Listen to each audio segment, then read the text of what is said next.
আসসালামু আলাইকুম রহমতুল্লাহি ওয়া বারাকাতুহু নাহমাদুহু ওয়া নুসাল্লি আলা রাসূলিহিল কারীম আম্মা বা'দ বিসমিল্লাহির রহমানির রহিম আলহামদুলিল্লাহ। আল্লাহ সুবহানাহু ওয়া তাআলার অশেষ মেহেরবানি যে আমরা আমাদের কবিরা গুনাহ কোর্সের ১৬তম সেশনে আজকে জয়েন করেছি। ১৫টি ক্লাস আমাদের ইতিমধ্যে হয়ে গিয়েছে এবং প্রতিটি ক্লাসে আমরা কিছু কবিরা গুনাহ নিয়ে আলোচনা করেছি। তো সেই ধারাবাহিকতায় আজকেও আমরা ১৬তম সেশনে আরো কয়েকটি কবিরা গুনার পয়েন্ট নিয়ে আলোচনা করবো ইনশাআল্লাহ। তো সোফার আমাদের 50টি টপিক আলোচিত হয়েছে, আরো 20টি ইনশাআল্লাহ আমরা করব। আজকের ক্লাসে আমরা 6টি কবিরা গুনাহ সম্পর্কে দেখবো এবং বাকি আরো 2টি ক্লাসে আমরা চেষ্টা করব 60টি বাকি 14টি শেষ করে দেওয়ার জন্য। হয়তো ইনশাআল্লাহ এই সপ্তাহে যদি বাকি ক্লাসগুলো হয় তাহলে আমাদের এই কোর্সটি শেষ হয়ে যাবে। তো আমরা আজকে যে 6টি কবিরা গুনাহ নিয়ে আলোচনা করব সেগুলো যদি আমরা একটু দেখি, এগুলোর দেখুন অলরেডি আমরা যে বিষয়গুলো আলোচনা করেছি এর মধ্যে যে বিষয়গুলো গিয়েছে সেগুলোর সাথে পরবর্তী অনেক বিষয়ের সম্পৃক্ততা আছে। কোথাও দেখা যাচ্ছে যে ব্যাপক একটা বিষয়ের কথা বলা হয়েছে, আবার কোথাও কোনো স্পেসিফিক কোনো একটা বিষয়ের কথা বলা হয়েছে। ঠিক আছে, যেমন ধরুন কারোর উপর জুলুম করা, এটা এটা এটা হচ্ছে আপনার হারাম। হ্যাঁ, এটা কিন্তু অলরেডি গিয়েছে, জুলুমের বিষয়টা। আবার এখানে দেখবেন আপনার আসছে আল্লাহর বান্দাদের কষ্ট দেওয়া, অথবা ধরেন প্রতিবেশীকে কষ্ট দেওয়া, অথবা দাস দাসী বা দুর্বলদের অথবা অধীনস্থদের উপর জুলুম করা। তো এগুলো সবই কিন্তু ধরেন এক ক্যাটাগরির মধ্যে আপনি চাইলে ফেলতে পারেন, কিন্তু যেহেতু হাদিসের মধ্যে এগুলা শাস্তির কথা বা এগুলার ব্যাপারে ধমকি হুমকি এগুলো আলাদাভাবে বর্ণিত হয়েছে বিভিন্ন ক্ষেত্রে, তো এই কারণে এগুলোকে আলাদাভাবে বর্ণনা করা হয়েছে। চাইলে এগুলাকে একটা একটা মানে বিষয়ের অধীনে এনে সবগুলোকে একত্রে নিয়ে আসা যাবে। সেই ক্ষেত্রে হয়তো আমাদের কবিরা গুনার লিস্ট আর ছোট হয়ে যাবে আর কি। ঠিক আছে, ধরেন জুলুম করা, জুলুমের মধ্যে নানান ধরনের জুলুম পড়ে, কিন্তু সেগুলোকে যদি আপনি আত্মীয়তা সম্পর্ক রক্ষা না করা, এটাও জুলুমের অন্তর্ভুক্ত। কোনো মুসলমানকে গালি দেওয়া, এটাও জুলুমের অন্তর্ভুক্ত। তো এইভাবে অনেক ধরনের জুলুম আছে। ঠিক আছে, তো এখানে আলাদা আলাদা করে দেওয়া হয়েছে। যেহেতু 70টা লিস্টের মধ্যে এগুলো আলাদা আলাদা আছে, আমরা ওই সিরিয়াল অনুযায়ী যাচ্ছি। তো আজকের প্রথম টপিক হচ্ছে দাস দাসী বা দুর্বল শ্রেণীর মানুষ অথবা জীবজন্তুর সাথে নিষ্ঠুর আচরণ করা। তো আমরা প্রথম টপিকটা দেখি তাহলে। এখন দাস দাসী তো আসলে বর্তমান সময়ে মানে আগের যুগে যে প্রচলনটা ছিল দাস দাসীর, ঠিক আছে, তো সেই সেই স্লেভ বা হচ্ছে আপনার ওই প্রথাটা এখন আর নাই, তাই না? তো এর মানে এই না যে এই ক্যাটাগরি এখন বিলুপ্ত হয়ে গেছে। এখানে দাস দাসী অথবা দুর্বল বলা হয়েছে, তো এর মধ্যে বোঝায় যে যারাই আপনার অধীনস্থ বা আপনার নিচে, তাদের উপরই তাদের সাথে খারাপ আচরণ করা, নিষ্ঠুর আচরণ করা, সেটা হতে পারে শারীরিক ভাবে, হতে পারে আর্থিক ভাবে, হতে পারে সামাজিক ভাবে বা অন্য কোনো ওয়েতে। যারা দুর্বল তাদের প্রতি খারাপ আচরণ করা, অন্যায় আচরণ করা, তাদের দুর্বলতার সুযোগ নিয়ে। এর মধ্যে কোনো অফিসের কর্মচারী হইতে পারে, বস তার সাথে খারাপ আচরণ করে বা নিষ্ঠুর আচরণ করে। গৃহকর্মী হতে পারে, মালিক তার সাথে খারাপ আচরণ করে। ছাত্র হতে পারে, শিশু হতে পারে, নারী, বৃদ্ধ, এতিম, পথশিশু, গরিব মানুষ, শরণার্থী, তেমনি ভাবে পঙ্গু, অসহায়, হ্যাঁ, এ ধরনের প্রতিবন্ধী মানুষরা হইতে পারে। যে কোনো ক্ষেত্রে যে আপনার থেকে দুর্বল বা আপনার অধীনস্থ বা কোনো কোনো একটা সিস্টেমের কারণে, ক্ষমতার কারণে আপনার আহ, আপনার সাথে মানে আপনার আপনি অন্যায় করলেও সে বলতে পারছে না, ঠিক আছে, বা সেটার প্রতিশোধ নিতে পারছে না, অথবা আপনার সমকক্ষ না আসে, তো এমন কারো প্রতি নিষ্ঠুর আচরণ করা। এর মধ্যে জীবজন্তু আছে এই এই ক্যাটাগরির মধ্যে।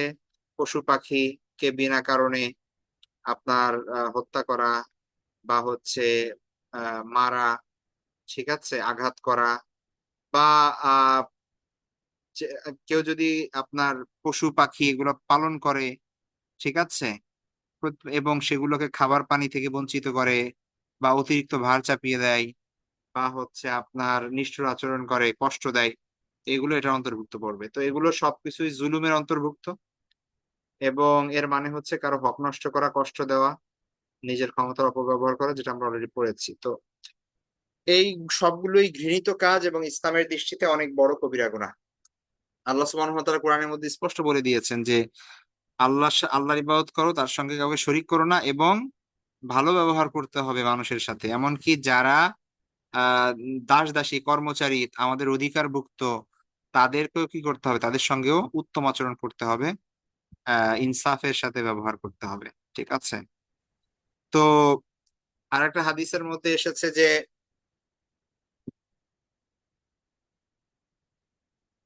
যে আল্লাহ সুবহানাহু ওয়া তাআলা, মানে আমাদের অধীন রাসূল সাল্লাল্লাহু আলাইহি ওয়াসাল্লাম বলেছেন যে অধীনস্থ যারা, তারা হচ্ছে আমাদের ভাই, যাদেরকে আল্লাহ আমাদের তত্ত্বাবধানে দিয়েছেন। সুতরাং আল্লাহ রাসূল সাল্লাল্লাহু আলাইহি ওয়াসাল্লামের নসিহত হচ্ছে যে তোমরা যা খাও তাদেরকেও তাই খাওয়াও, তোমরা যা পড়ো পড়ো তাদেরকেও তাই পড়াও। ঠিক আছে। তাদেরকে এমন কাজে লাগাবে না যেটা তাদের পক্ষে অনেক কষ্টকর হয়ে যায়। আর যদি তার এই এমন কাজ করতে হয়, তাহলে তুমি তাদেরকে কি করো, সাহায্য করো। তো এই বুখারী মুসলিমের হাদিস। দাস দাসীর ক্ষেত্রে বলা হয়েছে, অর্থাৎ এমন একটা সমাজের কথা আমরা বলছি যে সমাজে আহ মানে দাস দাসীদেরকে মানুষ মনে করা হতো না। ঠিক আছে। অকথ্য নির্যাতন করা হতো, এবং আপনার খাবার দেওয়া হতো না ঠিক মতো, এবং অমানবিক পরিশ্রম করানো হতো, এবং মানে এটাকে কেউ কিছু মনে করতো না, এটা খুব স্বাভাবিক ভাবে মনে করতো। সেইখানে আল্লাহ রাসূল সাল্লাল্লাহু আলাইহি ওয়াসাল্লাম কি বলছেন, বলছেন যে তুমি যেটা খাও তাকেও সেটা খাওয়াও, তুমি যেটা পড়ো তাকেও সেটাই পড়াও। ঠিক আছে। এবং তাকে, তার পক্ষে কষ্ট হয়ে যায়, তার বার্ডেন হয়ে যায়, তার জন্য এমন কোনো কাজ তাকে করতে দিও না। যদি দাও, তাহলে তুমিও সেটা শরীক হও, তুমি হেল্প করো। তো এটা হচ্ছে ইনসাফ। আর একটা হাদিস, প্রসিদ্ধ একটা ঘটনা আমরা জানি যে এক মহিলা, সে জাহান্নামে প্রবেশ করেছিল কিসের কারণে, তার বিড়ালকে সে বন্দি করে রেখেছিল এবং খাবার দেয় নাই, পানি দেয় নাই, তাকে ছেড়েও দেয় নাই। ফলে দেখা যাচ্ছে এই মহিলা জাহান্নামে গিয়েছিল। তো এটা আপনার খুবই ভয়াবহ ধরনের অপরাধ, যদি কোনো জুলুম করা হয় কোনো পশু প্রাণীর উপরও। মানুষ হলে তো কথাই নেই।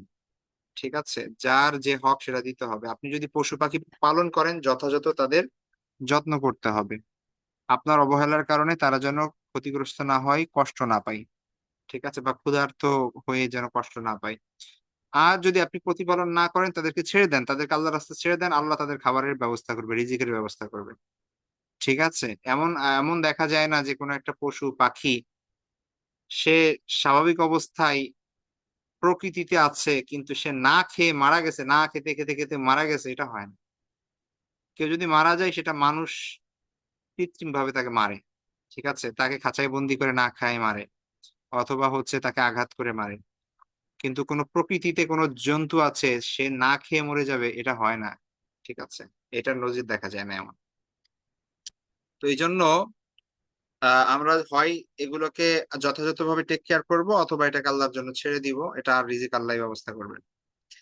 তো যদি আমরা এমনটা না করি, তাহলে দুনিয়াতে যেমন আমরা বিপদের মধ্যে পড়ব, তেমনি ভাবে আখিরাতেও শাস্তি আছে। কারণ আল্লাহ সুবহানাহু ওয়া তাআলা বলছেন, আমরা এর আগে হাদিস পড়েছি যে কিয়ামতের দিন জালিমের জুলুম এটা অন্ধকার হিসেবে আসবে এবং তাদের আমল ধ্বংস করে দিবে। ঠিক আছে। তো এই জন্য আমাদের করণীয় হচ্ছে সবসময় ইহসান মেইনটেইন করা। ঠিক আছে।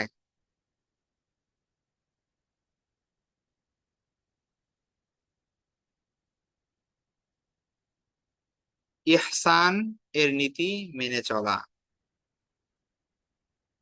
আল্লাহ রাসূল সাল্লাল্লাহু আলাইহি ওয়াসাল্লাম সবসময় ইহসানের কথা বলেছেন। ইহসান মানে হচ্ছে যার যে হক সেটা যথাযথভাবে কি করে দেওয়া, আদায় করে দেওয়া। ঠিক আছে।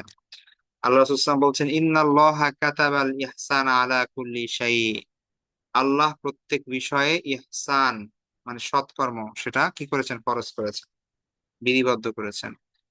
যার যে অধিকার, কর্মচারী অধীনস্থ, এদেরকে সময় মতো বেতন দেওয়া থেকে শুরু করে তাদের উপর বোঝা চাপিয়ে না দেওয়া, তারপরে হচ্ছে আপনার আহ সঠিকভাবে খাদ্য, পোশাক, বিশ্রামের ব্যবস্থা করা, অন্যায়ভাবে বকাঝকা না দেওয়া, শাস্তি না দেওয়া, হ্যাঁ, যথেষ্ট প্রাণীর ক্ষেত্রে যথেষ্ট খাবার পানি দেওয়া ইত্যাদি।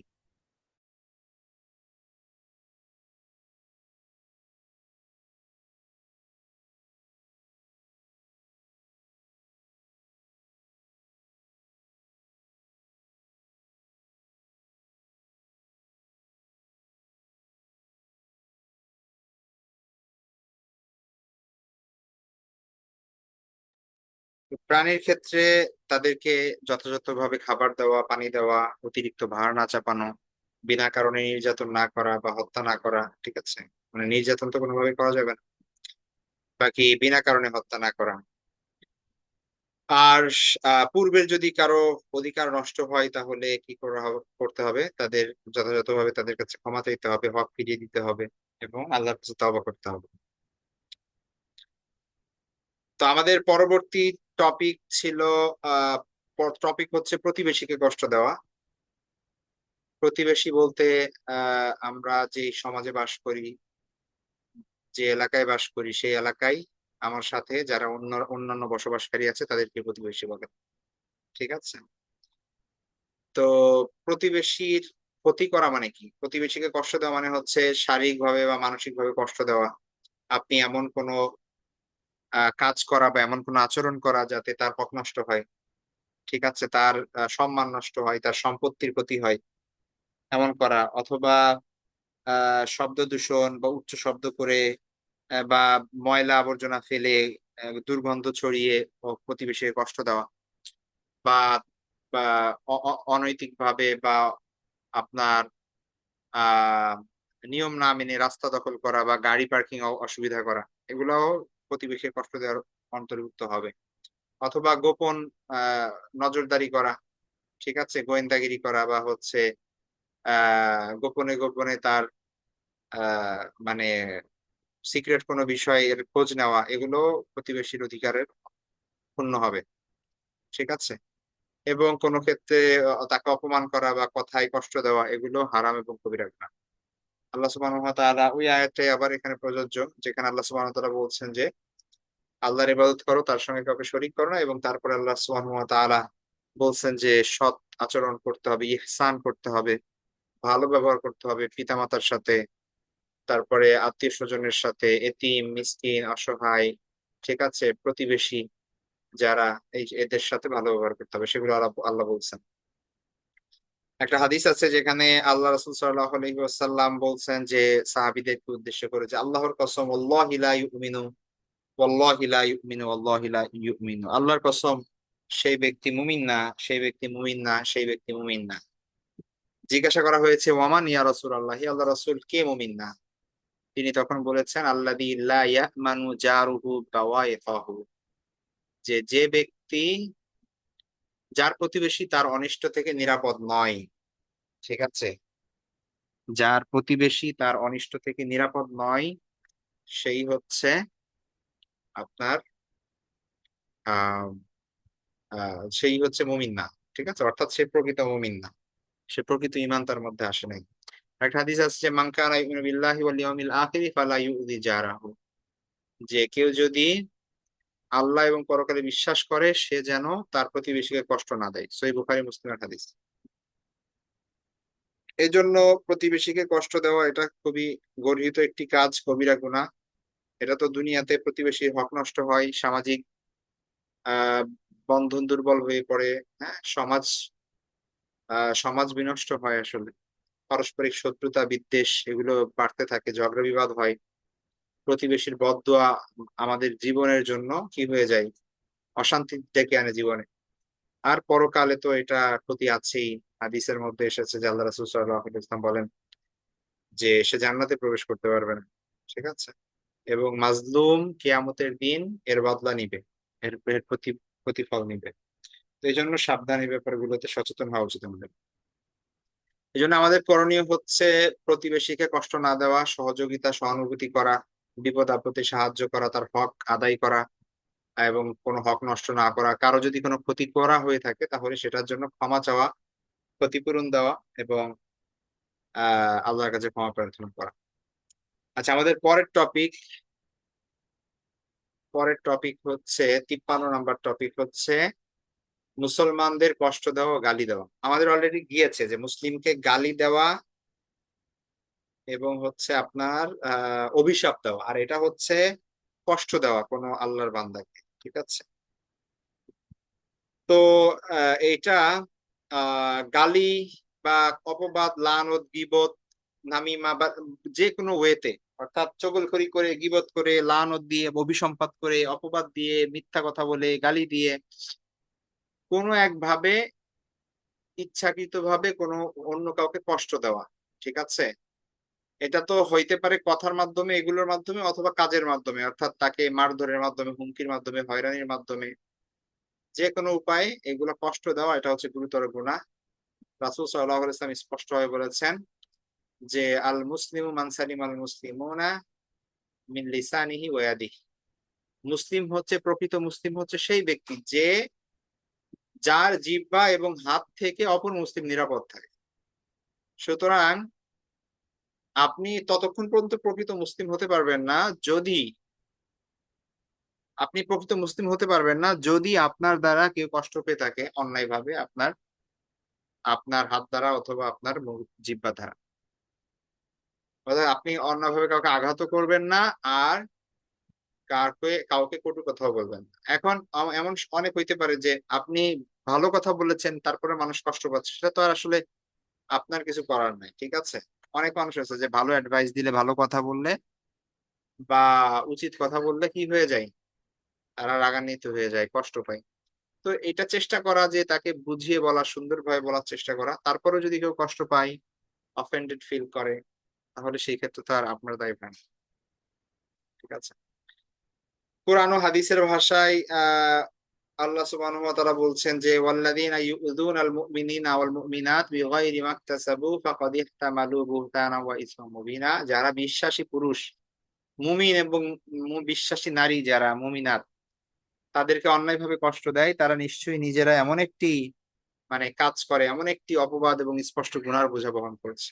ঠিক আছে? যেটা খুবই ভয়াবহ। আর হাদিস এটা অলরেডি গিয়েছে যে সিবাবুল মুসলিম ফুসুক ওয়া কিতালুহু কুফর। মুসলমানকে গালি দেওয়া বড় গুনাহ, আর তাকে হত্যা করা কুফরি ন্যায় অপরাধ। আর এই হাদিসটা অলরেডি পড়েছে, আল মুসলিম মান সালিমাল মুসলিমুনা মিন লিসানিহি ওয়া ইয়াদিহি। যে ব্যক্তি মুসলিম, তার জিহ্বা ও হাত থেকে অন্যান্য মুসলিম নিরাপদ থাকে, এটাই সেই প্রকৃত মুসলিম। মান কানা ইউমিনু বিল্লাহি ওয়াল ইয়াউমিল আখিরি ফালিয়াকুল খায়রান আও লিয়াসমুত। যে ব্যক্তি আল্লাহ এবং পরকালে বিশ্বাস করে, সে যেন হয় ভালো কথা বলে, অন্যথায় চুপ থাকে। সহিহ বুখারীতে হাদিস। তো এই জন্য দুনিয়া এবং আখিরাতে এটার ভয়াবহ পরিণতি আছে, যেহেতু এটা জুলুম। পরকালে এটা শাস্তি পেতে হবে, এবং দুনিয়ায়ও আমাদের জীবনযাত্রা ব্যাহত হবে, নানান ভাবে আল্লাহর আহ আযাব গজব আমাদের উপর আসবে। ঠিক আছে? অকল্যাণ চলে আসবে যদি আমরা অন্যকে কষ্ট দেই অন্যায় ভাবে। এর জন্য আমাদের উচিত জিহ্বাকে নিয়ন্ত্রণ করা। কেউ যদি অন্যায় করে ফেলে, তাকে ক্ষমার দৃষ্টিতে দেখা, সদাচরণ করা। কাউকে অতীতে কষ্ট দিয়ে থাকলে তার কাছে ক্ষমা চেয়ে নেওয়া, আল্লাহর কাছে ক্ষমা চাওয়া, এগুলো জরুরি। আজকের পরের টপিক হচ্ছে আল্লাহর বান্দাদের কষ্ট দেওয়া ও জুলুম করা।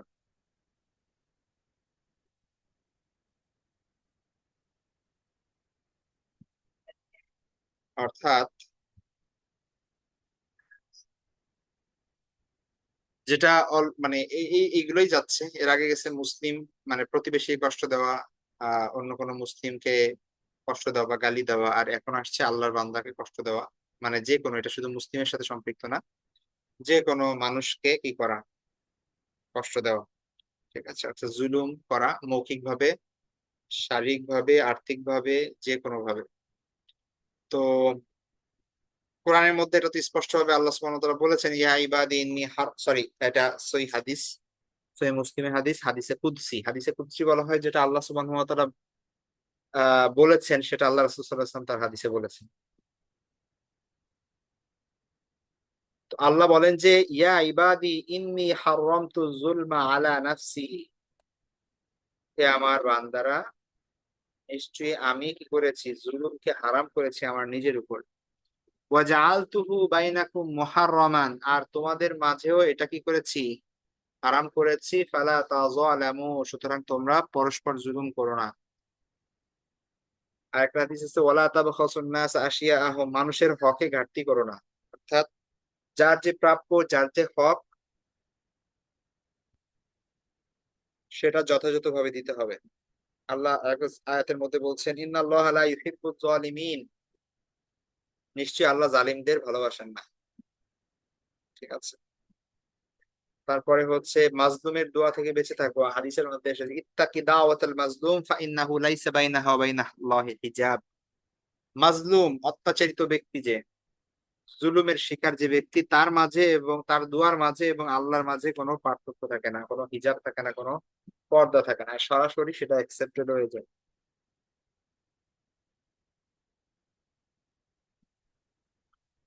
তো সেটার পরিণতি অবশ্যই ভোগ করতে হয় দুনিয়া এবং আখিরাতে, এটা কিছুদিন দেরি হলেও সেটা ভোগ করতে হয়।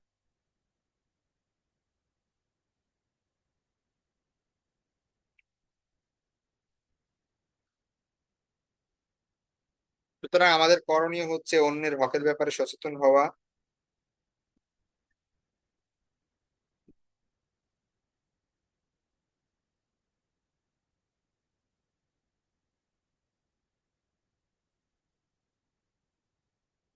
ক্ষমা চাওয়া, কারো যদি কারোর সাথে যদি অন্যায় করা হয়, জুলুম করা হয়, মীমাংসা করা, সম্পর্ক দেখা যায় না, পুনর্গঠন করা, দেখা যায় না।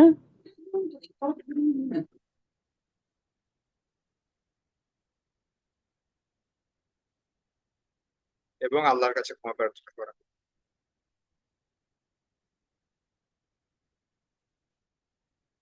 আচ্ছা, তার পরবর্তী যে টপিক,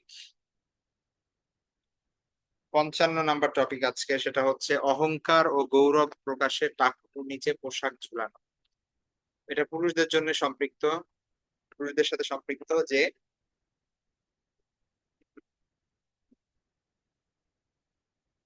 এইটা এবং এর পরবর্তীটা, এই দুইটাই পুরুষদের সাথে সম্পৃক্ত স্পেসিফিক ভাবে। টাকনুর নিচে কাপড় পরা, কাপড় বলতে আপনি আর উপর থেকে যে কাপড়গুলো পরা হয়, জামা, পায়জামা, জুব্বা, পাঞ্জাবি, ঠিক আছে, তো প্যান্ট, উপর থেকে আর মোজা পরতে পারবেন নিচ থেকে, সেটা তো সমস্যা নাই, কিন্তু উপর থেকে ঝুলিয়ে যে কাপড় পরা হয় সেটা টাকনুর নিচে সেটা পরিধান করা, এটা হারাম। হারাম হওয়ার কারণ হচ্ছে মূলত আরবের সেই সময় যে মক্কার কুরাইশদের বড় বড় নেতারা ছিল, বা আরবের প্রভাবশালী যে ব্যক্তিরা ছিল, এরা সম্পদের এবং বংশমর্যাদার এবং প্রভাব প্রতিপত্তির অহংকারে এদের বেশভূষা অন্যরকম থাকতো, এদের কথাবার্তা, এদের সবকিছুর মধ্যে অহংকার প্রকাশ পেত।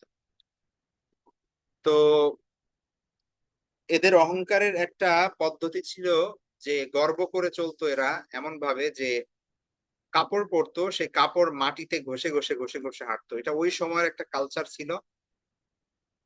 যে এরকম করতো তাকে মানে ধরা হতো রে, বাপরে বাপ কেমন লোক, ঠিক আছে, মানে তার প্রভাব প্রতিপত্তি অনেক বেশি। ঠিক আছে, তো গর্ব এবং অহংকার করে টাকনুর নিচে পোশাক পরা এবং কাপড়কে এরকম টেনে হিচড়ে নিয়ে যাওয়া, ঠিক আছে, তো এইটা ওই সমাজের মানুষের প্র্যাকটিস ছিল। ইসলাম এসে যেহেতু অহংকার, গৌরব, গর্ব করা এগুলোকে খুব খারাপ দৃষ্টিতে দেখা হয়, এই জন্য এই জিনিসগুলোকে হারাম করে দেওয়া হয়। শুধু হারাম না, বরং এইটা হাদিসের মধ্যে এসেছে, আল্লাহ রাসূল সাল্লাল্লাহু আলাইহি ওয়াসাল্লাম বলেছেন, মান জাররা সাওবাহু খুয়ালা আলাম ইয়ানজুরিল্লাহু ইলাইহি ইয়াওমাল কিয়ামা। যে ব্যক্তি অহংকারে তার পোশাক মাটিতে ঝুলাই, টেনে টেনে ঝুলাই, কিয়ামতের দিন আল্লাহ তার দিকে তাকাবেন। সহিহ বুখারী মুসলিমের হাদিস। সহিহ বুখারীতে আরো এসেছে, মান আসফালা মিনাল কাবাইনি মিনাল ইজারি ফাফিন্নার। কোন পুরুষ যদি টাকনুর নিচে কি ঝুলাই, টাকনুর নিচে মা আসফালা মিনাল কাবাইন মানে তার টাকনু গিরার নিচে যা ঝুলে থাকে, মিনাল ইজারি তার যে কাপড় পরা, সেই কাপড়ের যে অংশ ঝুলে থাকে, ফাফিন্নার সেই অংশ সেটা জাহান্নামে যাবে, আগুনে যাবে। ঠিক আছে, আর একটা হাদিসের মধ্যে আছে যে ইজরাতুল মুসলিমি ইলা নিসফিস সাক, বা পুরুষের পোশাক হওয়া উচিত, ইজার মানে নিচের পোশাক হওয়া উচিত এটা নিসফে সাক, মানে সাক বলা হয় হাঁটু, হাঁটুর নিচের যে অংশটা, যে লম্বা আপনার কি বলে, এটাকে বলা হয় আহ আপনার সাক আরবিতে। ঠিক আছে, হাঁটু থেকে নিয়ে গোড়ালি পর্যন্ত এই যে লম্বা যে অংশটা, পায়ের, এটাকে বলা হয় আপনার উপরের অংশটাকে তো রান বলে। উরু মানে একদম ই থেকে নিয়ে আপনার হাঁটুর উপরের অংশ, কিন্তু নিচের অংশটাকে কি বলে? তো আহ এই অংশটা এটাকে বলা হয় সাক। ঠিক আছে।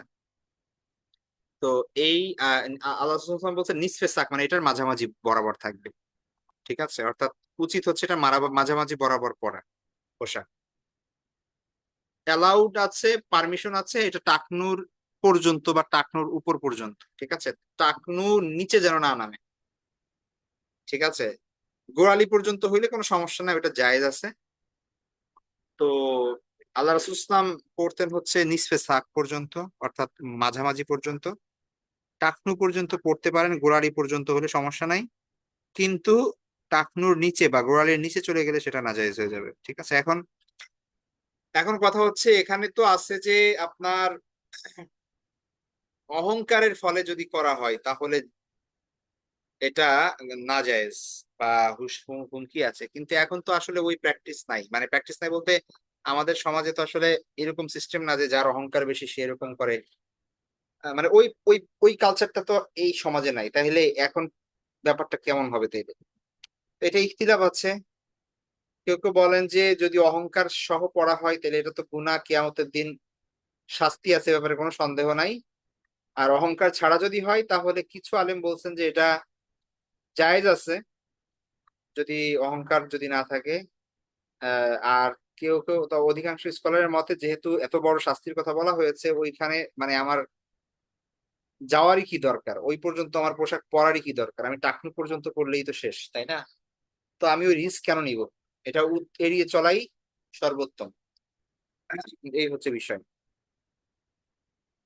তো এই জন্য আমরা আহ তো এর মাধ্যমে শিক্ষা আমরা যেটা পাই সেটা হচ্ছে শুধুমাত্র মানে মেইন কথা হচ্ছে অহংকার করা এটা অনেক খারাপ জিনিস। এখন আপনার পোশাক যদি নিসফে সাক হয়, আল্লাহ রাসূল সাল্লাল্লাহু আলাইহি ওয়াসাল্লামের সুন্নাত অনুযায়ী আপনি পড়ছেন, কিন্তু আপনার অন্তরে অহংকার, এবং সেই অহংকারের জোরে আপনি দেখা যাচ্ছে যে মানুষকে অবজ্ঞা করেন, তাহলে তো আপনি সেই কাজটাই করছেন যেটা হচ্ছে নিষেধ, তাই না? যদি আপনার পোশাক টাকনুর উপরে। তো এই জন্য অহংকার কোনোভাবেই করা যাবে না। আর যে সকল সিম্বল আছে অহংকারের, যেমন এটা টাকনুর নিচে পোশাককে অহংকারের সিম্বল হিসেবে ধরা হয়েছে, এগুলো থেকেও আমাদের বিরত থাকা উচিত। মানে পুরুষদের জন্য বলা হয়েছে আর কি। এই জন্য বিনয় অবলম্বন করা, শালীন পোশাক পরা এবং পোশাকের যে নিয়ম নীতি আছে সেগুলো মেনে চলা। আর নিজে আত্মসমালোচনা করা, নিজে নিজে কি করা, আমার মধ্যে যেন কোনো ধরনের অহংকার না আসে কোনো কারণে, সেটা চেষ্টা করা। আচ্ছা, আজকে সর্বশেষ টপিক সেটা হচ্ছে পুরুষদের জন্য এটাও, যে স্বর্ণ এবং রেশমি পোশাক পরিধান করা। ইসলামে পুরুষদের জন্য স্বর্ণ ব্যবহার করা এবং খাঁটি রেশমের পোশাক ব্যবহার করা এটা হারাম। ঠিক আছে, এইটা নারীদের জন্য আল্লাহ সুবহানাহু ওয়া তাআলা জায়েজ করেছেন, কিন্তু পুরুষদের জন্য হারাম করেছেন। পুরুষরা কি করতে পারবেন না? এটা করতে পারবে না, পড়তে পারবে না। এইগুলো শুধু সৌন্দর্য বর্ধনের জন্য অলংকার হিসেবে আল্লাহ সুবহানাহু ওয়া তাআলা দিয়েছেন, তো এগুলো মহিলাদের জন্য। কেউ যদি এটা পরে তাহলে সেটা নারীদের অনুকরণ হয়ে যাবে, এই জন্য এটা নিষেধ, হারাম।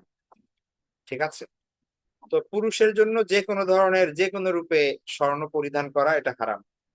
আংটি, চেইন, ঘড়ি বা অন্য কোনো কিছু, স্বর্ণের কোনো কিছুর অনুমতি নাই, বা স্বর্ণের পাত্রে খাবার খাওয়া বা ইউজ করা এগুলো জায়েজ নেই। ঠিক আছে, তবে যদি এমন হয় যে কোন চিকিৎসার জন্য ব্যবহার করা হচ্ছে তাহলে সেটা জায়েজ।